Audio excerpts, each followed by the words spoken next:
मम्मा, मैंने अंकित को टिकट और विजिटिंग वीजा मेल कर दिया है। आपको लेने एयरपोर्ट आ जाऊंगी। बस आप जल्दी से जल्दी मेरे पास आ जाओ। पहले से कुछ बताया नहीं, कैसे जल्दी आ जाऊं? पहली बार तेरे घर आना है, कुछ तो तैयारियां करनी होंगी। कैसी तैयारी? पापड़ बड़ी कोई खाता नहीं, इंडियन कपड़े मैं पहनती नहीं, बाकी सब कुछ यहाँ मिलता है। माँ, बस सुबह उठना और तैयार होकर फ्लाइट में बैठ जाना। आसना का यह कहना था कि निधि ने तैयारियां शुरू कर दी। आसना का यह कहना था कि निधि ने तैयारियां शुरू कर दी। बच्चों का क्या है, कुछ भी बोलेंगे। वो माँ है, वो तो बेटी के लिए उसकी पसंद की सारी चीजें लेकर जाएगी। बेटे अंकित से उसकी पसंद की मिठाइयां मंगवाई तो 1 साल पहले की सारी तैयारियां याद हो आई। कैसे घर को दुल्हन सा सजाया था, घर के हर दरवाजे पर आम के पल्लों का तोरण लगाया था। बहू के आने और बेटी को विदा करने के सफर में हर बार पति की कमी कितनी खली थी, पर खुद को संभालती हुई ऐसे तैयारी की कि उसकी जिंदगी में जो खुशी का मौका आया है उसे ऐसे न जाने देगी। फिर सब कुछ बदल गया। उस सुबह की याद आते ही उसका दिल कांप जाता है, मगर आज उसी बेटी ने स्वयं उसे प्यार से बुलाया तो जरूर कोई ना कोई बात होगी। यही सब सोचती उसके बचपन में पहुंच गई। मात्र 10 वर्ष की थी जब स्कूल से आते ही बैग फेंक कर वह जटिल प्रश्नों की बौछार कर रही थी और उसके पास कोई उत्तर न था सिवा समझाने के। इसमें क्या है, मतलब से मतलब रखो ना। मतलब यह है कि वुमन परफेक्ट नहीं होती, पूरा पक्षपात है, पर जाने दो, तुम नहीं समझोगी। अरे बाबा, ये पुरानी बातें हैं, तुम्हारा जमाना अलग है मेरी बन्नो। खुश रहा करो। वॉट बन्नो? मैं कभी बन्ना बन्नी नहीं बनूंगी मम्मा, ये सब अपने बेटों को बना लो। अंकित, जो उससे 5 साल बड़ा था, चुपचाप माँ और बहन की बातें सुन रहा था और माँ के अरमानों पर पानी फिरता देखकर कह उठा, मैं बनूंगा बन्ना और बन्नी भी ला दूंगा मम्मा। मेरा बच्चा, बोलकर निधि ने उसे सीने से लगा लिया। वाकई कभी कभी अंकित के लिए फिक्रमंद हो जाती थी। वैसे तो दोनों बच्चों को उसने एक सा पालन पोषण दिया, मगर बेटी अपने अधिकार के प्रति खूब सजग थी और बेटा उतना ही शांत था। पर यह शायद नए जमाने की नई लहर ही थी। बच्चों के बचपन की बातें चलचित्र सी आंखों में घूम गई। बेटे ने जो कहा कर दिखाया। सचमुच उसके पसंद की बहू ले आया, जो नौकरी के साथ घर की देखभाल भी करती है। उसके आने के बाद कभी लगा ही नहीं कि वह किसी पराये घर की परवरिश है। शायद बेटे का उसके प्रति लगाव ही था कि बहू ने भी सास पर अपना खूब लाड लुटाया। पिता के किडनी फेलियर से हुई असमय मृत्यु ने ही अंकित को जिम्मेदार बना दिया था। उसने परिवार का बिजनेस बखूबी संभाला। इसके विपरीत आसना हमेशा उससे रूठी रूठी ही रही, घर से दूर ही रही। इंजीनियरिंग की पढ़ाई के लिए हॉस्टल गई, फिर उसका आना जाना मेहमानों की तरह होता रहा। माँ होने के नाते वह अपनी विद्रोही बेटी को खूब पहचानती थी। वह जितनी ही जहीन पढ़ाई में थी, उतनी ही कड़वी जवान की भी स्वामिनी थी। मगर निधि के अंदर एक विश्वास था कि सारी कड़वाहट मिठास में बदल जाएगी जब उसे प्यार होगा।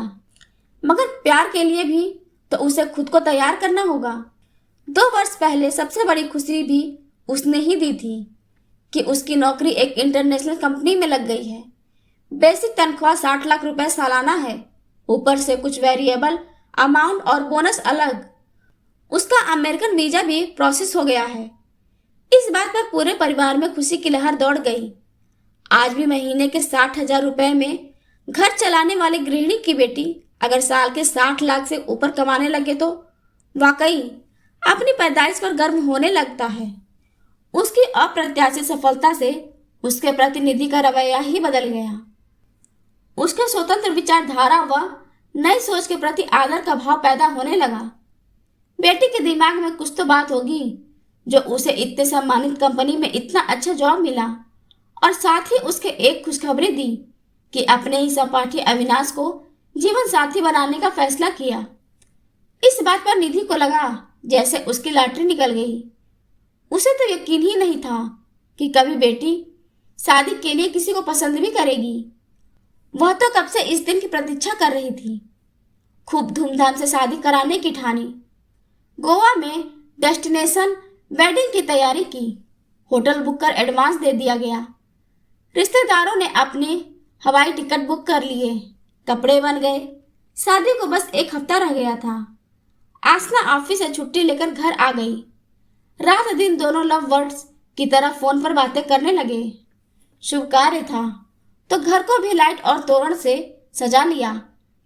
जब 90% तैयारियां हो गई और अगली सुबह हल्दी व लेडी संगीत के लिए गोवा की फ्लाइट पकड़नी थी तो आसना ने शादी से इनकार कर दिया। निधि को कुछ समझ में नहीं आ रहा था, आखिर इसकी वजह क्या हो सकती है। सब कुछ ठीक जा रहा था मगर अचानक कहीं उससे कोई भूल तो नहीं हुई जो बेटी हत्थे से उखड़ गई है। न तो शादी के लिए तैयार है और न ही इस विषय में कुछ सुनना चाहती है। हिम्मत कर पूछ बैठी, मेरे बच्चे बताओ तो सही, आखिर ऐसी क्या बात हो गई जो ये। कुछ भी नहीं, तुम सोचो, कुछ हुआ ही नहीं। सुन बच्चे, अगर हमारी ओर से लेन देन में कोई कमी रह गई तो बता, मैं उन लोगों से माफी मांग लूंगी। तुम सचमुच मीरा रीढ़ की हो माँ? अभी तक लगता था, पर बगैर बात माफी का क्या मतलब है। शादी वो लोग नहीं, मैं टाल रही। हंसती हुई बोली तो कुछ तसल्ली हुई और फिर कहा, एक बार और कारण पूछा तो घर छोड़ दूंगी मैं और लौटकर कभी नहीं आऊंगी। हाँ, पर मेहमान जो परसों से आने लगेंगे उन्हें क्या कहकर रोकूं? बोल दो कोई मर गया। छी छी, ऐसे मनहूस बातें नहीं करते। क्या फर्क पड़ता है मम्मा, कोई पहले मरे या बाद में? पापा सारी जिंदगी अपने घर वाले के पीछे मरते रहे। तुमने बगैर उफ किए सारे त्याग किए। पहले कैरियर का त्याग, फिर मायके का, दादी के लिए पोते की ख्वाहिश में एबॉर्शन कराकर शरीर का त्याग, फिर पापा के बिजनेस ट्रिप के बहाने खुद को शराब में डुबोने से, किडनी खराब होने पर, उनकी असमय मृत्यु पर अपने श्रृंगार का त्याग।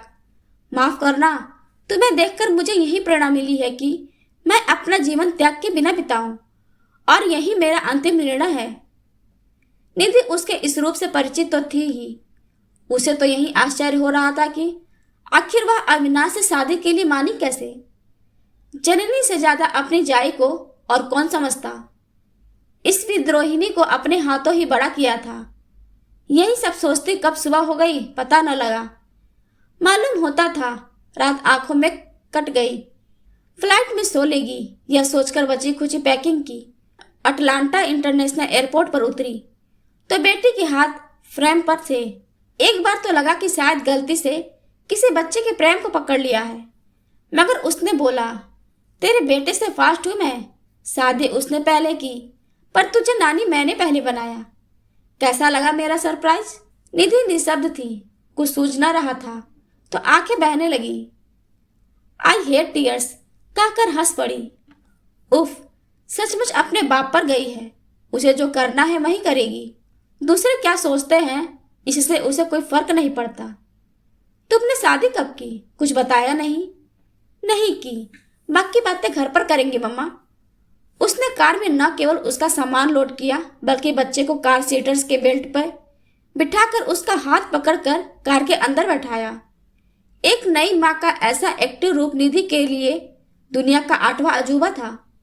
घर पहुंचकर उसने बगैर किसी मदद के खुद ही बच्चे को और उसके सामान को निकाला और निधि मुख दर्शन सी अपलक उसे निहारती रह गई। मन की बात मन में दबाए बेटी के घर में प्रवेश किया तो एकदम करीने से सुसज्जित घर में एक हाउस हेल्पर के अलावा और कोई न था।